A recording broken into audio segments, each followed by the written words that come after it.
Everyone has a story, and I believe that sharing your story has the power to connect people.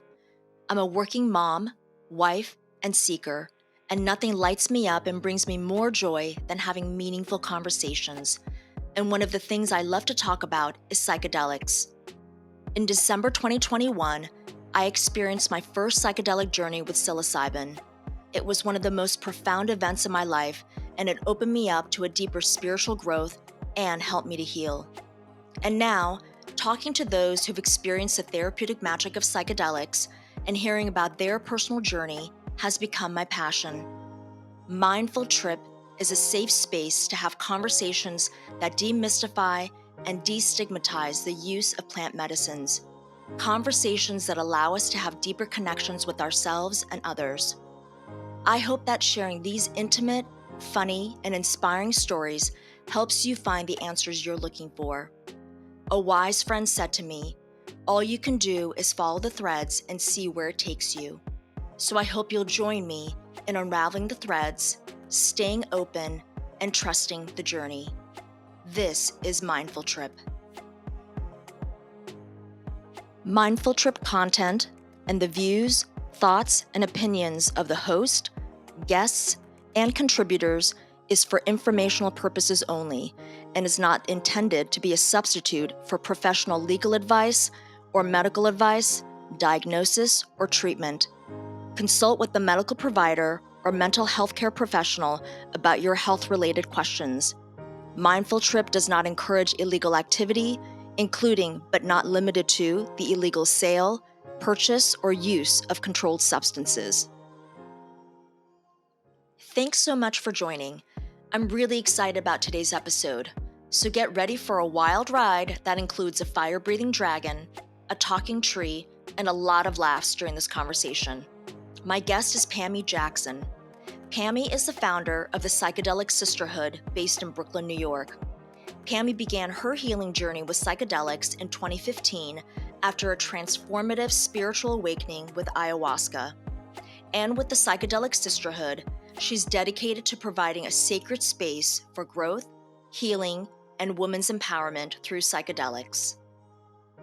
Your support means a lot, so please subscribe, download, and share with friends and family. I'd also love to hear what resonates for you with this episode, so send me your comments. Hi, Pammy. Thanks so much for joining me for my first episode of Mindful Trip. I'm really, really excited to have you, and we have so much to talk about. Yes, thank you for having me, and I'm excited to be your first guest. I have so many questions for you. So just give me a little brief background on how you grew up. Did you grow up with a religious background or non-denominational? Was there spirituality? So I grew up in a Baptist background. So my parents were very involved when they were kids, and so they, naturally wanted their family to be in religion as well. It was interesting growing up in the church, being very young, because you don't really understand a lot of what's going on, and it felt like a bit of an indoctrination before I was able to understand. And then growing up a little bit later, like 12, 13 years old, I realized I didn't really resonate a lot with religion, or at least organized religion as I'd been taught. How did that affect you as you got into adulthood? I hadn't really thought about seeking anything additional because I don't know. I think religion really wasn't like my first thought. Like I didn't wake up thinking like I gotta do Christian things, or I gotta pray first, or that was just never part of the things that I did every day. I also grew up, being a pleaser, so I didn't know how to disagree in a way that expressed how I was feeling. So a lot of those questions that I had went unanswered, unfortunately. And it kind of built this kind of unsturdy foundation for me spiritually.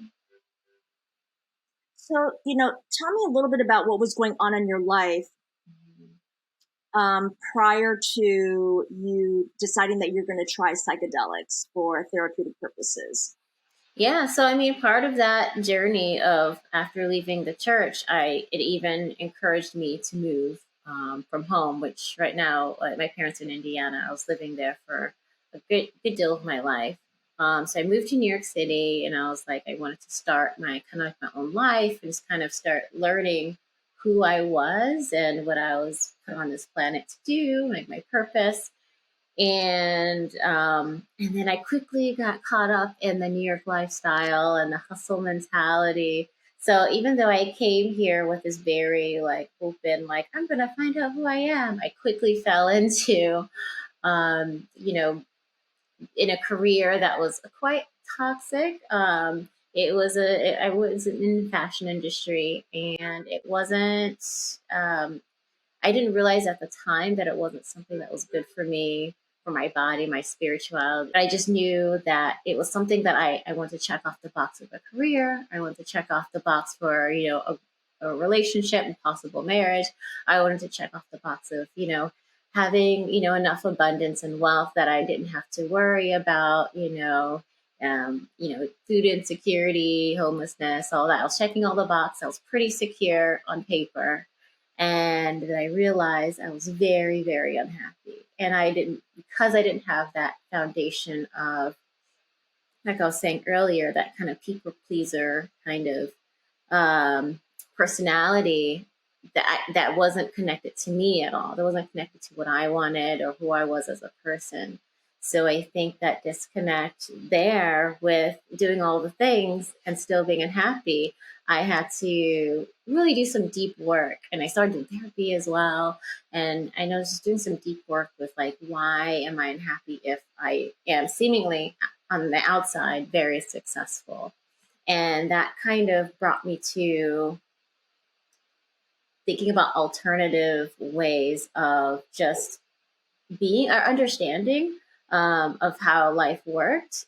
Because when I was going to therapy, therapy was okay. It was good to talk things out, but I didn't realize there were so much things under the surface that I had, that was unseen that I couldn't bring up in therapy because I didn't realize what was there. I didn't realize the things that I didn't know, So I spent a good deal of my time, with and frustrated after therapy, being like, oh, it's great that I talked about these things, but I wake up the next day and I still feel the same. Like, what gives? So that led me to researching alternative types of healings. The one quote that I read in an article that really started the journey into psychedelics, or just being aware of there being something other, it was saying that one night with this medicine was like 7 years of therapy. And I was like, well, I've been in therapy for a couple years now. So this sounds pretty great. I can save some money. so, so I started looking into whatever that was. And the first thing I had found, which it just showed up, and I think there is this idea when you want to search for something, it comes to you. And so I was having this moment where, that quote had came through, and then I just randomly found this podcast that was, I podcasts I listen to all the time, but for whatever reason, this podcast was like different from all the others, and it was talking about ayahuasca. And when I was hearing about that, and I was like, okay, well, this seems to be beneficial in a way. And at the time, I didn't know anything about psychedelics. I didn't understand really what happened to you, to your brain and, biologically and everything, blood-brain barrier, none of that. I didn't understand that until much later, but it just sounded like relief. And that's what led me to it, was like, I just need relief, because I was really mentally, I was in a tough place, and spiritually, I hadn't realized at the time I was in a tough place because I was having that disconnect with myself, where my mind and my body was not together, was not talking to each other, and it was just really like, and it was almost like I could feel all these things that I wanted to achieve or I wanted to go after, but it was like there was a veil over everything, and I was like, I don't know if you've ever like, sometimes you get, like a deja vu or a feeling or something. if you like walk by someplace, you're like, oh, I feel like sometimes your spidey senses get, alert, and you're like, I feel slightly unsafe. Why is that? It was kind of like a similar feeling, but it was a feeling like I can feel that there's something on the other side that's for me, but I can't quite access it. And and to me, ayahuasca sounded like the perfect thing to like kind of jumpstart that sort of that awareness that I was looking for. I mean, a lot of people have said the same thing. I remember, even for myself, Mhm. is that, it calls to you when you are ready, Mm-hmm. whether it's ayahuasca or psilocybin, LSD, any of the psychedelic, therapeutic purposes, Mm-hmm. psychedelic plant medicines. So, I mean, this is so interesting because I feel like our journeys, towards the psychedelic therapeutic use has been very similar. Um, so you felt like it called to you, right? Mm-hmm. And then what did you do next? Did you just kind of do a deep dive into researching as much as you could and reading and talking to people or listening to podcasts, watching videos? Like, I'm curious as to like what you did next. Yeah, absolutely. Because before this, I had zero, like, absolutely no experience with psychedelics whatsoever, let alone barely a knowledge about marijuana, barely. And because like growing up in a Christian household, like drinking and smoking wasn't part of our everyday. It wasn't even part of like even weekends. Like it was just something we didn't do. I had to really kind of learn from just the ground up about everything, and then not only learning about different substances and what they could do. Because the first thing really was ayahuasca. I didn't learn about the rest, like psilocybin, and more in depthly learn about cannabis and MDMA and other things until much later, and how they were used therapeutically much later. Um, but yeah, I dove right in. I was podcasts, it was articles, it was YouTube, it was um, Reddit, it was everything. And then start speaking about it to my friends. I'm like, this is something that's interesting. Have you heard about this? And a couple of my friends are really interested as well. And then we both started, all three of us started researching different places that we could go because it's not legal in the States, but it's legal in South America and a few other places. So we were looking I believe we were looking in Colombia and Peru. Um, and the place that I had first heard about on the podcast was in Peru. So that definitely was my first instinct to look in Peru for sure. And so I was researching a bunch of places, and then we found some place. We found some place where they had English speakers because unfortunately my Spanish is garbage. So I needed a place where I could, understand and speak with the folks and just understand like the whole aspect of what a retreat was. That's what I was doing. I was looking for a ayahuasca retreat center, and I really needed to have the conversation with the facilitators, with the people running the space of what they were doing, with the or how they got into doing what they do, and wanted to make sure that it was safe for me, safe for my friends. And I found a place where there are folks from Arizona that had made a space in Pucallpa, Peru. And so then when I found that they were American, then I was like, it's really important that they are completely intertwined with Pucallpa, with the space, with the spaces around them. And they're using indigenous folks from there, and they're really supporting the communities and just not just plopping down and being like, oh, we have a space for Americans. It was really important that I knew there was a give and take, like um, equal reciprocity with their retreat and the surrounding villages. And they seem pretty good. And my friends are signed up to it. I signed up and I put my deposit down. And then it came to it, close to going to the retreat. My friends were like, we can't go anymore. So I'm just like, oh, I'm doing this by myself. Okay. And as it happens sometimes, yeah, right? yeah, Right. which I wasn't mad, but I was just like, all right, I guess I got to do this alone, which honestly was more of a blessing than anything. Like, I would have loved if they would have come with me, but there is this thing where when you go with people or when you do something with people that something very deep and very like vulnerable and like that, sometimes you don't open up completely. So I'm really glad that I was able to experience it on my own. And because like you have that feeling of, oh, I'll never see these people again, who cares how loud I cry, nobody cares.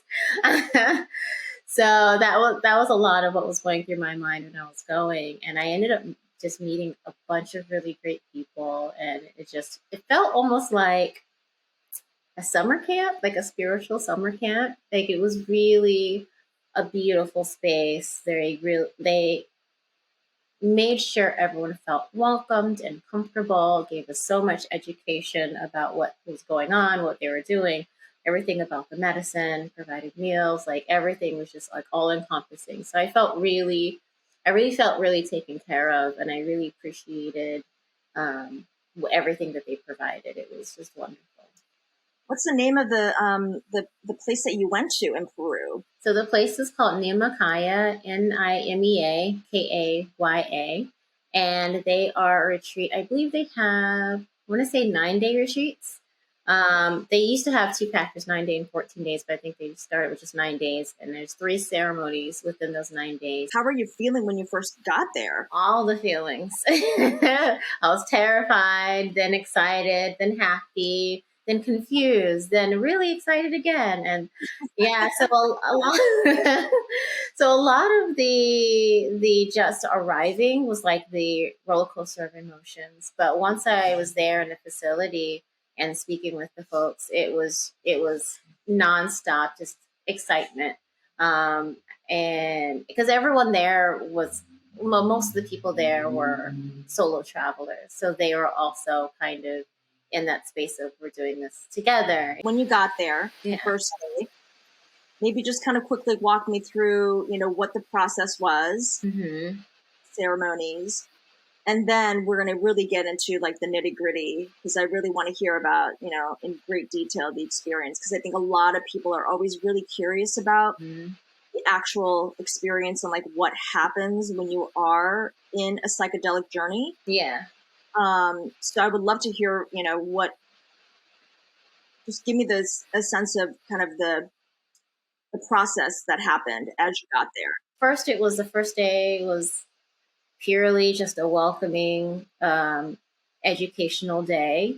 They talked about the facility. We're able to talk with each other, all the guests and the staff and everything, and there are volunteers there that are really excited to share, why they decided to devote, hours and maybe sometimes even months of their time, with the medicine. And the next day was our first day to really be into the full experience, be fully immersed, and we were making ayahuasca for the group, and because they had the vine on their property, so they would get some of that for each time they had a new group.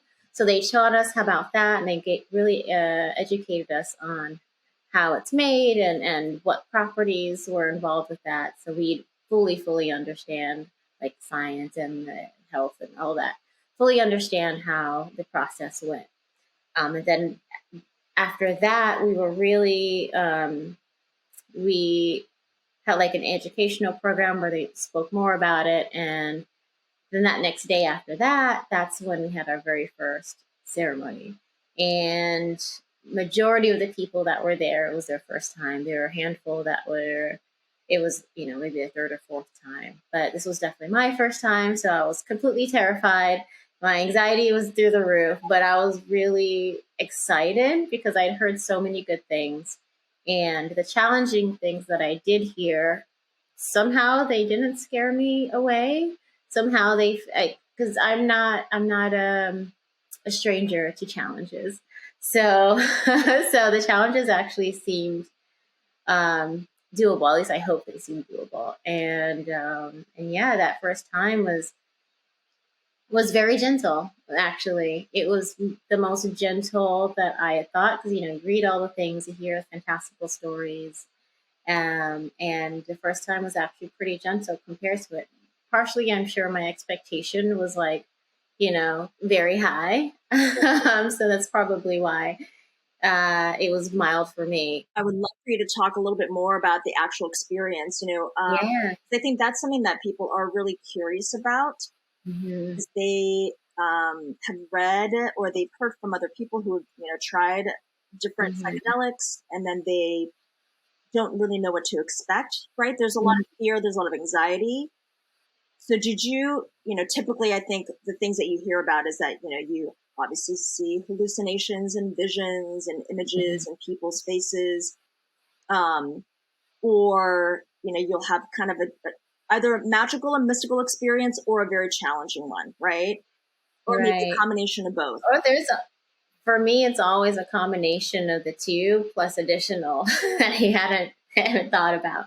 I mean, I think for the first one, as gentle as it wasn't very visual. It wasn't. I didn't go to any fancy lands, and it wasn't a roller coaster ride so much. But really, it was tuning. I think felt like it was tuning me up towards a much bigger journey, or just getting me comfortable in the space.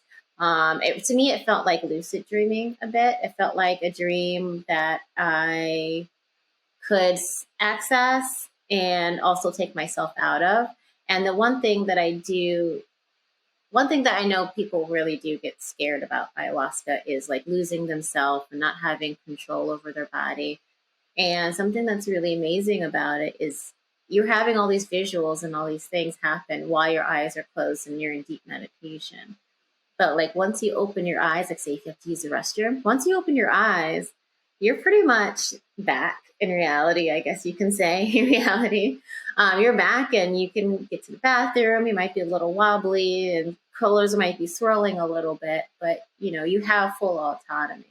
And you're not in such a state where you can't, you're like totally out of it and you don't know where you are. Like, and which I'm really glad that that's how the effect is.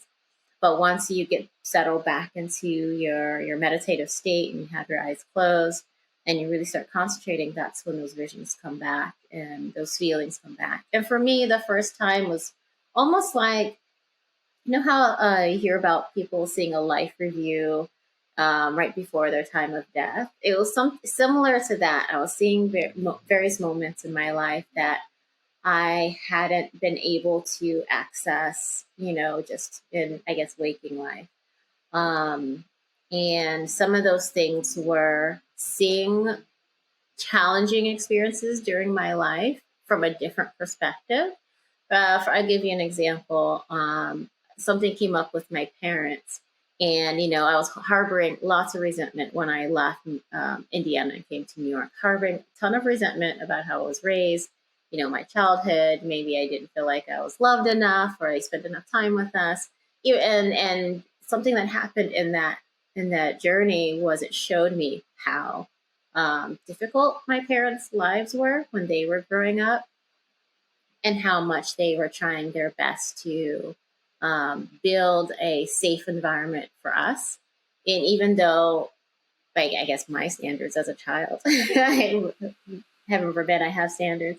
And even though I feel like as an adult, some of those times could have been done better, I also recognize that they did the best that they could with what they had. And that alone helped me to start unlocking the resentment that I had for them and start really doing a deep dive and encourage conversations with them and asking, this happened, at this time, at this age, why did that happen? What was happening here? And not in a way that was like accusatory or, with a spotlight. I mean, like, why did this happen on April 19th, 1981? Did it feel like when you were kind of having this life review and, Mhm. going through some of the more emotional and painful moments from your childhood, did it feel almost like you were separate from it? In a sense, it's almost like you were just more Yeah. observing, or was it that you were really in it and you were feeling all the emotions? Oddly enough, it was a combination of both. And I think in waking life, when I have the resentment, I'm thinking about them only from my perspective of living through it. And this allowed me to kind of look over my shoulder as it was happening, still feeling the feelings in real time of that moment, but also looking over my shoulder and seeing myself, my parents, whoever else was involved, as kind of players in this play or actors in this play, and being like, oh, well, clearly, and then able to look at it in a logical standpoint versus a very emotional standpoint. Because I mean, I don't know how other people operate, but personally for me, when things get very emotional, sometimes too emotional, I will shut down and I'm not able to sort of navigate, how I feel or how best to operate in that situation. And this totally allowed me to separate myself or disassociate it from it enough to where I could sort of see what was happening in actuality without emotion, and see where maybe I could have done something different, or maybe where I had this very distinct thought process where it could be more harmful for me versus, having breeding more compassion and understanding in that moment. And I think that that's 100% what ayahuasca helped me with, is finding those moments of compassion and understanding that I didn't know existed. And so grateful for that, because I still hold those lessons, not just for my past, but for my present, for how I treat people in the future, like with everything. I'm so much more compassionate, and my allowance for just everything is so much different. So this was the first night, The first night, gentle yes. night, easing Mm-hmm. into. So I know one of the questions that people do ask is, even though it was a gentle first night, Mm-hmm. experience any, like, did you throw up? Did you have Yeah. So bodily, functions that were happening? And because I know yeah. those are the So things that people are really concerned about, and it really stops them from trying any of it. that is a continuous conversation I have with folks, with my organization. Is they ask me about the experience. They're like, "But I just don't want to throw up in front of people," and I'm just like, "Well, honey, I mean, it's part of the process." So yeah, so there is a period of purging that happens, um, and it happens different times during the night, which is funny if people are familiar with the psychedelic space or familiar with the ayahuasca ceremony space. It's like everyone is waiting for that first person to purge, and everyone's trying to hold it. Like, I don't want to be the first one. So once the first person goes, then you're free to do it. But purging most definitely will happen. Doesn't happen always, but if it's not with vomiting, sometimes it's also with, it can be with coming out the other end, which one time I had an experience with, and I'm glad it had never happened again. Um, but it could be a lot of things. It could be tears, it could be yawning, which I experienced, and it could be passing gas, which there was someone at the retreat that never, for all three of the ceremonies, never vomited. They passed gas the entire time and belched the entire time. So I was like, oh, that's interesting. Wow. You're most vulnerable, right? It's Yeah, exactly. either you think, I'm never going to see these people ever again, so Yeah. I'm going to just do it. Let her rip. Let your body do what it needs to do, or you're like just so embarrassed that you start to like try and figure out how to control everything, which is obviously not a good way to No, just want to. let it out. Let it out. So yeah, that was definitely humorous for the group for sure. And then also uncontrollable laughter is also another thing, which I mildly experienced. It wasn't uncontrollable, but like I do remember One point, someone was giggling like uncontrollably, and it caused the rest of the group to giggle. So that, I mean, that was like kind of like, that was like the last ceremony. That was like kind of happy ending to the whole event. But yeah, so purging is most definitely part of it. Just shows up in different ways for sure. And I wish I could help people with their fear of vomiting in front of others, but it's gonna happen. I'm sorry. So this was the first night. How many? So just remind me again. How many ceremonies did you actually do within the 9 days that you were there? I did three. So within the three ceremonies, which one did you find was kind of the most? And I don't want to say transformative or the most meaningful, because obviously each night was. Mm-hmm.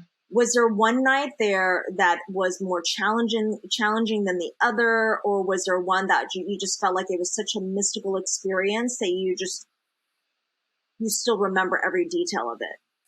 Oh yeah, the second night, the second ceremony was beyond anything I could even ever imagine. Like if someone had tried to explain it to me, I would have been like, "You're crazy. That's not going to happen. This is reality." So what And what happened?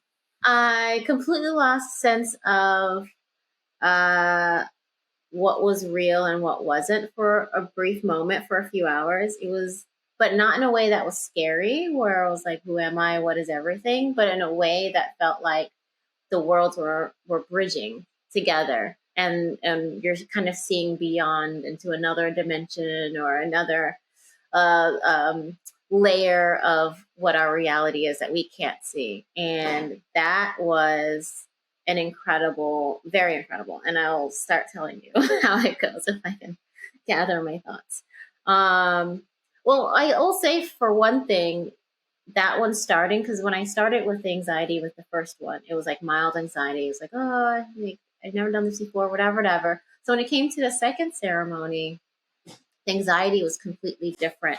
Like it was like an elephant was sitting on my chest. Like I couldn't breathe. And when after I had consumed ayahuasca and it was starting to come on, and it was almost immediate. The first night was almost like an hour before I felt anything. And this night was almost immediate. Like I would say 15, 20 minutes in, the anxiety was super intense. It started off with have you ever felt like you were gonna like pass out and you're seeing like static? Like it started off with that, and I started having ringing in my ears, and I was like, something's very wrong, and I started to panic. And I think that's really what kicked off the panic attack. And I was like, it's okay, just gonna breathe. And something that in ceremony they usually tell you is, if you feel at any time you feel a discomfort, always go back to your breathing. Your breathing will bring you back to center. It will ground you. And so that's what I was doing. I went back to my breathing, and then it came on so much stronger. And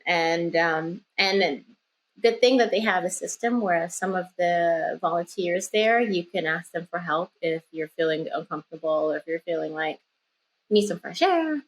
So I definitely need a fresh air. So and in the space that we have us, it almost looks like it's a circular room called a maloka, and it's all wood, has screens all around. So it looks almost like a yoga studio, like a circular yoga studio. And even though there's open windows, and there are no closed doors, it just felt so suffocating, and I was just like, I need to just go outside. So I went outside. The helper helped me out, and there's like a bench out there, and of course we're in this beautiful jungle, so we're surrounded by trees and flowers, and it's a starry night, the clear sky. And this was when the trip first started happening. So I was like, oh, there's stars. I love looking at the stars. I'm like, cool. That now I feel more comforted because I'm looking at stars. And then the stars started to like swirl a little bit. And there's a grid pattern in between all the stars. And I'm just like, okay, what's happening? Just breathe. And so, like, I'm starting to see all these visual things now, open-eyed visuals that I'm just not understanding. But even though it's interesting, it's not scary. It's just very like, I've never experienced this before. And then, and I was telling my friend about this the other day, but far off in the distance, there's this particular tree. And, you know, some trees have like the green side and then like the white side underneath. So I'm like seeing the trees doing this. So I'm just like, oh, hi tree, are you talking to me, tree? and and I was like telling the helper, I was like, this tree's talking to me. He's like, yeah. And then when I said that, the tree like flapped even more. I was like, oh yeah, shit, I see you. And like it was excited that I noticed its presence. And for a long time, I have told people that story and being like, yeah, I know it's crazy, but that's how I was feeling and that's what I saw. But then after that moment, I felt good. I was able to breathe. So I went back in and sat into meditation, and it was quite the journey, quite the journey. It was definitely more fantastical than the first night. The first night was a lot of things that happened in my past and in my present, and this was more so kind of visualizing different lands and different entities and kind of getting some messages from different places about one vision that I had was I was watching a dragon destroying the earth, essentially, kind of blowing fire on it. And of course, global warming is a big thing that's like constantly on my mind. So I'm wondering if that had something to do with it. But but I was watching the dragon. Dragon obviously looks scary, but I'm like, okay, well, clearly you're like a dream or a figment of my imagination. So I was like, let's just interact with this dragon. And I was like, hey, dragon, like, what are you doing? And well, not like that, but Yeah. but it was more so like, you know, why are you destroying the earth? Like, do you not want us to live here, like humans to live on the planet? And he essentially was just like, this happens. This has happened for eons, happens over and over. And I'm not necessarily destroying it for any particular reason. Like, why are you doing this to me? You know, that doesn't exist. It has to be destroyed so it can have a beginning. And I was like, oh, okay. So that taught me how to emotionally separate myself from good and bad in a way, and to assess every situation with, okay, what are we learning from this? How can we assess it? You know, is there a way to have an outcome that would be beneficial for me or for others? You know, and it kind of separated me again with the emotions. And I didn't realize how emotionally driven I was throughout my life. And ayahuasca was really showing me about how emotions were keeping me in such a prison. It was bringing things up there then, but I hadn't fully encompassed everything that was happening until after I got back to New York. Probably like maybe months after. Like it was a continuous 6 months of um, things coming up because so much was happening during my vision. Like even when I'm explaining some things, there was a lot more that happened that it was just so much information that I can't remember all of it. You know, like a dream that you wake up from. You're like, oh, I remember there was a dream, but kind of in that same sense. So for the past 6 months afterwards, those things started coming up. So I was definitely feeling that when those emotions would come up later on, months later, I was reminded about how those feelings were repressed, and I was just now sort of able to identify those things that I was feeling and attaching those things to actions that I had in the past and attaching them to how I felt about, you know, making judgments in the future or in the present. And that was quite the journey even after all the ceremonies, was just realizing like, oh, I actually don't like this. Oh, me and this person aren't friends because they are manipulative and abusive, you know, things like that would come up. It was just like epiphanies and just realizations that kept popping up after that entire trip. Can you share what were some of the feelings that you had repressed that started to come up in the second night of the ayahuasca ceremony? Well, definitely the drive that I had for, you know, working as hard as I did in the career that I had as a designer. Even though I love to create, I had convinced myself that this is something that I needed to do in order to be relevant, in order to, feel worthy, have self-worth. And I attached a lot of my self-worth to the success of my career. And when I was, not having a great time at my job and really depressed, even though I was, making good money and in a good place, it was, I think that's what I was feeling when I was like, well, I don't know what to do and I need to go to therapy because I'm so unhappy and I don't know why. It's because I wasn't realizing that I wasn't connected. That I wasn't connected to myself. Instead, I was connecting myself to my job and my self-worth to something external than myself. And that's something that came up right away, immediately. And it's so hard because I think, especially in the US, Mm-hmm. I don't know how it is in other countries, but I do feel like in the US there is this extra pressure to always be productive, to be successful career wise, Mm-hmm. and for that to really define who you are as a person. And, I know a lot of people, including myself, where if you leave a very high powered job or a corporate position, you do feel a little bit lost, especially if you've dedicated, 10, 15, 20 years of your career path on a very specific trajectory. And then all of a sudden something happens, either you lose your job or, you decide that you want to pivot in some way. With everything that I've been learning, through my journeys with psychedelics, I don't allow that to define me either, of their approval of what I'm doing. I don't allow that to define what I'm doing and how I feel about it. And that's a huge hurdle because, like I told you before, I was kind of raised a people pleaser. So that's all I cared about. So to separate myself from that and stand on my own 2 feet, mentally, spiritually, emotionally, like, it's an incredible transition.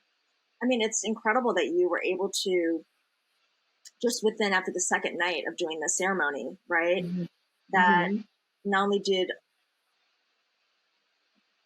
just feelings and repressed feelings from your childhood come up, Mm-hmm. but then now you were able to really kind of dig deep and figure out kind of the source of why. Because I think that's Mm-hmm. also the hardest thing, is trying to figure out why you have these patterns of behavior, why you've made certain choices in your life, right? Or why you continue to do certain things. Yeah. So, I mean, the people pleasing, I think that's so many people I think can relate to that, because I think that is a big driving factor, even with social media, right? Mm-hmm. Seeking validation, people pleasing. Yeah. Yeah. So, I mean, for you, now that all these feelings, these repressed feelings were coming up in the second night, like, what did you do with that? Well, so that's where integration comes into play. I think at the time I didn't really understand that after you have something that's, well, I guess you can put it on par, as a ceremony on par with something traumatic, just because it's pushing you so far out of what you know. And if you don't know how to process it, it can either A, be re-traumatizing, or B, kind of keep you in this very difficult or uncomfortable limbo of not knowing, like, where do I go from here? And integration wasn't something that I understood. And integration is, for those, Yeah, if there are people out there that don't know it. explain what integration is for those Yeah, who may not know, because it is a word that seems very technical. yeah, yeah.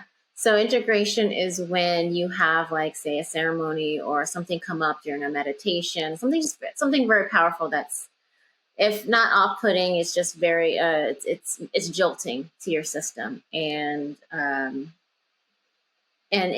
the psychedelic space, it happens very often with, like, heroic doses of either ayahuasca, mushrooms.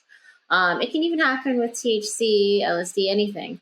It's just puts you in the space of needing to understand what's happening, and how to apply it. And what integration does, it can be anything from talking to a therapist, talking to, a support group, journaling, having a journaling routine of journaling, or even just you having a space for yourself to be aware of what happened and kind of plot out or plan out what that means for you and for your future.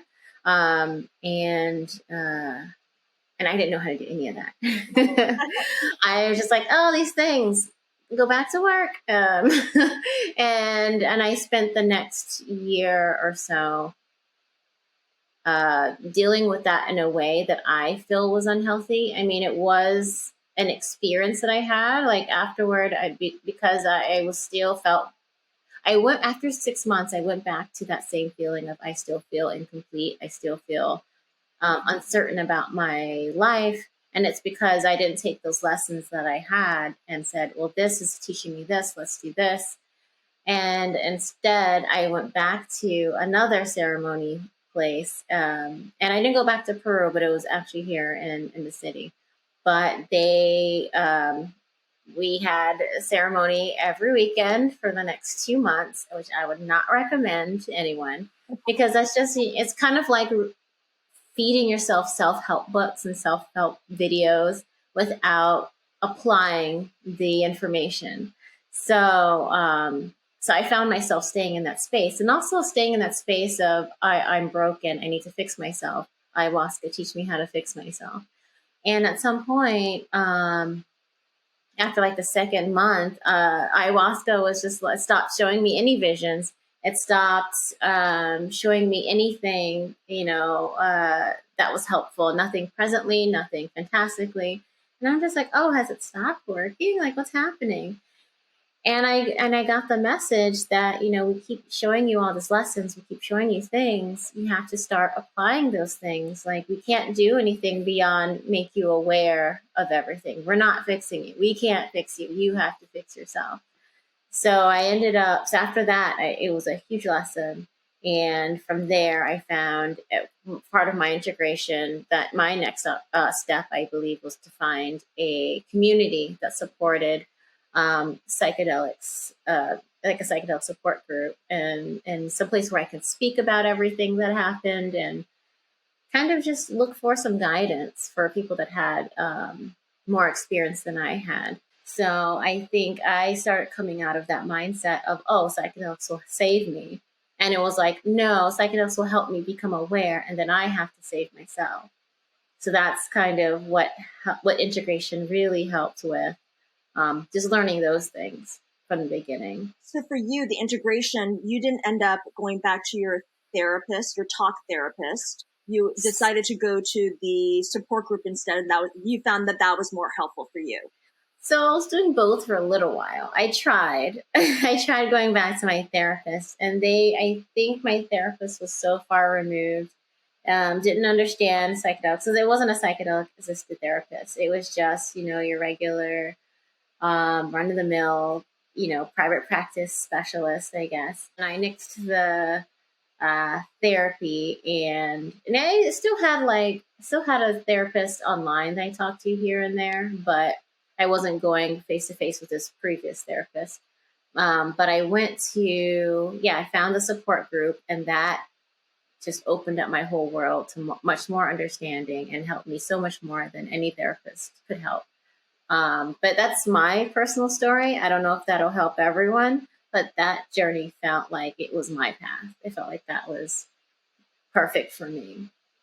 So what has changed for you, since 8 years ago, having done your first ayahuasca ceremony? Has it changed you? Have you become more spiritual? Have you changed your career path? Well, for me, the first thing is I had already wanted to transition out of my career path before ayahuasca. I just was lost as to where to go next. So after ayahuasca, I was very sure that I wanted to get out of the career path and fast. But it wasn't until I started meeting with the support group that I felt compelled to, like after getting my integration help, I felt compelled to actually help integrate myself. So then I started to help people integrate some of the things that were happening with them. My organization is the Psychedelic Sisterhood, and it's based in Brooklyn. And the event that we have, our cornerstone event, is called Sister Circle. where, we gather and talk about psychedelics. And I found it really important to have a space specifically for women identifying and non-binary, and to have that kind of safe container for women to share. It's been an incredible journey doing that, from a person that's been like, I don't know what I'm doing with my life, I'm going to try this thing in the jungle, to now leading people through their difficult journeys and challenging journeys. It's just, yeah, I would have never thought it possible. But I'm What happy you're that. doing is such important work, because especially, I find that the space, the psychedelic space, especially for therapeutic, use, is needs more voices, more diverse voices, more diverse perspectives, right, and experiences.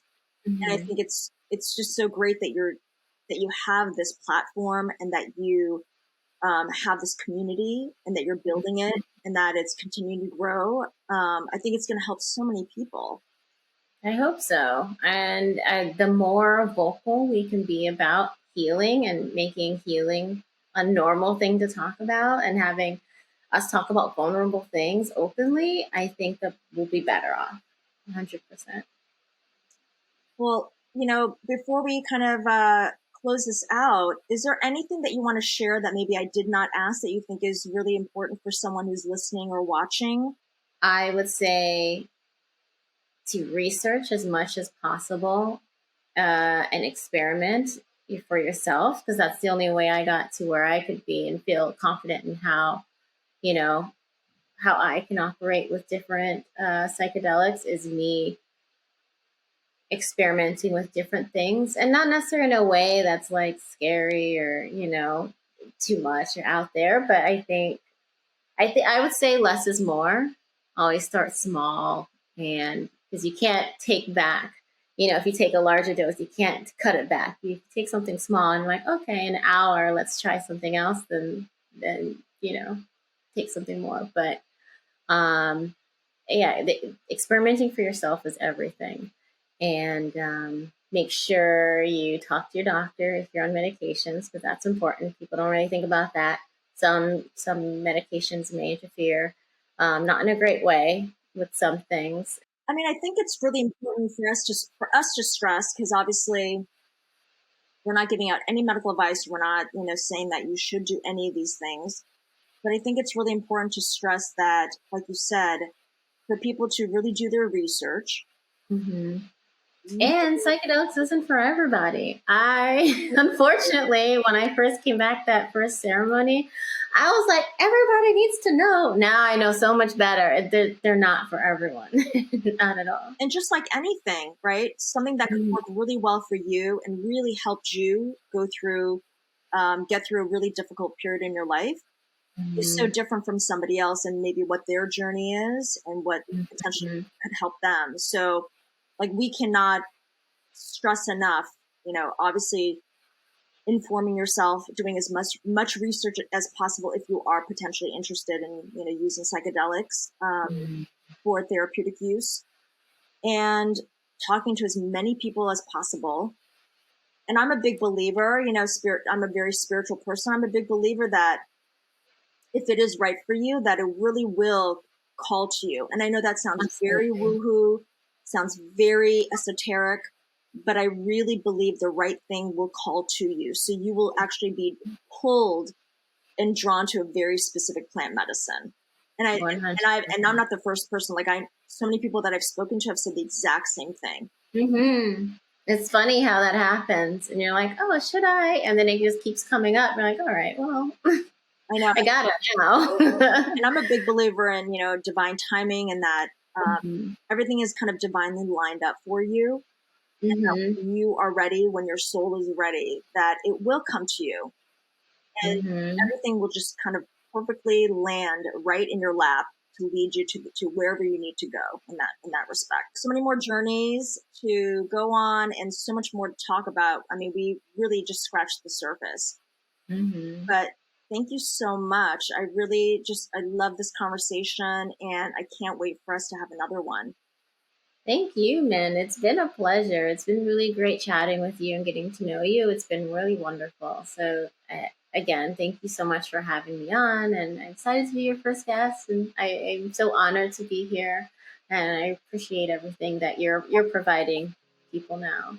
I'm so grateful. Thank you so much. Thank you. I hope you enjoyed today's episode. Your support means a lot to me, so please subscribe, download, and share with friends and family. And I'd love to hear your thoughts on this episode, so let me know what resonates for you. Thanks so much for watching. Until next time, take care.